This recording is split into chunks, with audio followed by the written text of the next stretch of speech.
I'm currently working in a new instance. I'm going to save this empty project, Control S. Every time you try to save a project when working in a new instance, it'll try to force you into this particular directory. This is a directory that seems to be hard-coded in the code. Now, the problem is that the directory that is the default directory is already pre-populated with a bunch of stuff by TechSmith's Camtasia. And if you add this guy, this new project, to this directory, you're going to start messing up this. You don't have a working directory then. You just can't go to a directory and delete all your working files. You have to be careful what you delete because you don't want to delete this stuff.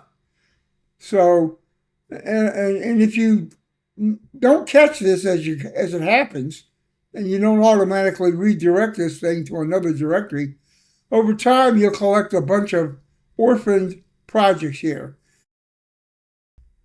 Now, when I work, I have a directory I call working folder that I use specifically for all my Camtasia project stuff.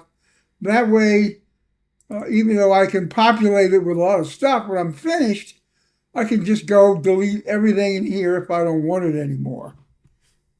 What I really need is in the Camtasia editor controls, probably in preferences, I need an ability to specify a location for a working folder.